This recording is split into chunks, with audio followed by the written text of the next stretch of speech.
Nagkasalpukan ang isang SUV at 10-wheeler sa C4 Road sa Navotas. Laging una ka sa balita ni Bea Pinlac. Exclusive.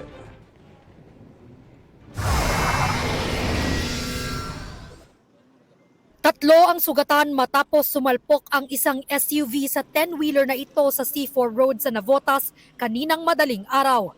Galos sa ulo ang tinamo ng truck driver na bumabiyahe raw galing sa pier ng maaksidente. Akala ko nga ma'am, katapusan ko na eh. Kasi sa buong buhay ko, ngayon lang nangyari sa akin yan eh. Bumawi sana ako sa kanan, ma'am, kaiwasan ko sila. Pero di na talaga kaya kasi sa lakas silang, sa bilis silang takbo.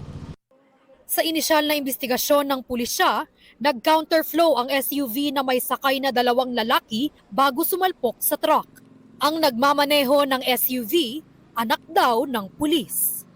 Instead na dumaan po dyan sa kabila, nag-counterflow po, nasalubong niya po yung truck.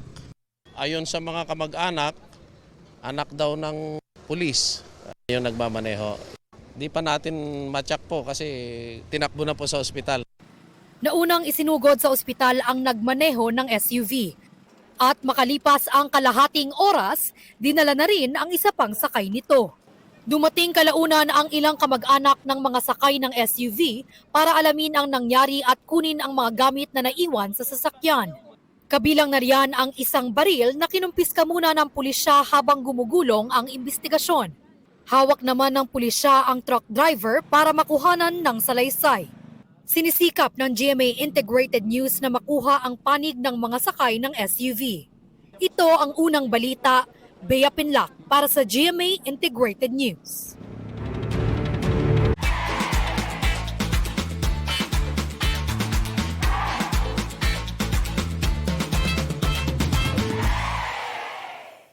Kapuso, para laging una ka sa mga balita, bisitahin at mag-subscribe sa GMA Integrated News sa YouTube. Sa mga kapuso abroad, samahan nyo kami sa GMA Pinoy TV at sa www.gmanews.tv.